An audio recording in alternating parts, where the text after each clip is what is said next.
Hi friends. Hi friends. இன்னைக்கு வந்து நாங்க கேங்கஸ் படம் போனோம். செம காமெடியா இருந்துச்சுல ஜோகி. சரியான காமெடிங்க. EVPக்கு போனோம். சான்ஸே இல்ல. செம காமெடி. சந்தோஷால பார்த்தோம் EVPல. ஸோ அப்போ வந்து வடிவேல் நடிச்சிருக்காங்கன்னு சொல்லிட்டு ரொம்ப நாள் கழிச்சு ஒரு காமெடி, ஒரு ஃபுல் பேக் சுந்தர்சி அவங்களோட இதுவும் வடிவேல் சாரோடதும் சான்ஸே இல்லைங்க. ஃபேமிலியோட போய் பாருங்கள்.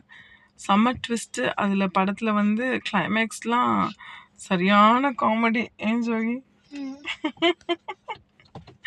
விழுந்து சிரிச்சுட்டே இருந்தோம் படம் ஃபுல்லாக. ஃபஸ்ட் ஆஃப் செகண்ட் ஆஃப் அப்படிலாம் இல்லைங்க. ஃபஸ்ட் ஆஃப்லேயும் வந்துட்டு நல்லா இருக்குது காமெடி. செகண்ட் ஆஃப்லேயும் சான்ஸே இல்லை, வேறு லெவல் எடுத்திருக்காரு சுந்தர்சி அவர்கள். அதே மாதிரி ஃபஸ்ட் ஆஃப் பார்த்தீங்கன்னா அது ஒரு ஜேர்னலில் அது ஒரு தனி ஸ்டோரி மாதிரி, அது ஒரு ட்ராக், ஒரு காமெடி ட்ராக் போகுது. செகண்ட் ஆஃபில் டோட்டல் டிஃப்ரெண்ட் காமெடியாக போகுது. ஐயோ சான்ஸே இல்லை. ஃபேமிலியோடு போய் என்ஜாய் பண்ணலாம். இந்த படம் எப்போ செகண்ட் பார்ட் வரும்னு எல்லாரும் ஈகராக வெயிட் பண்ணிகிட்ருக்கோம். எப்படி என்ஜாய் பண்ண நீ இன்னைக்கு? சூப்பராக இருந்துச்சு.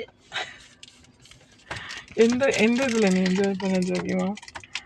எந்த இதில் நீ வந்து ரொம்ப நல்லா இருந்துச்சு? சுந்தர்சி இருக்காங்களே அந்த கோல்டு போஸ்டில் அடிக்கும்போது வடிவேல ஃபுட்பால் அடிப்பாங்களே அப்போ. ஐயோ அந்த கெட்டப்லாம் சான்ஸ் இல்ல. கடைசியில மதகத ராஜா படம் வரும்போது ஸ்னேக் இருக்கும்ல, அப்போ சீட்டு தாவி போவாங்க வடிவேல், அந்த சீன் செமையா இருந்தது. அது கடைசி கிளைமேக்ஸ்லாம் கிளப்பியிருப்பாங்க. கண்டிப்பாக போய் எல்லாம் தேட்டரில் பாருங்கள். சான்ஸே இல்லை படம். Thank you friends. இல்லை அது எல்லாம் தேட்டரில் போய் பார்த்துட்டு தெரிஞ்சுப்பாங்க. ட்விஸ்ட், செம்ம ட்விஸ்ட்டு கடைசியில். பாய் ஃப்ரெண்ட்ஸ், போய் பார்த்துட்டு கமெண்ட் பண்ணுங்கள். தேங்க்யூ, பாய்.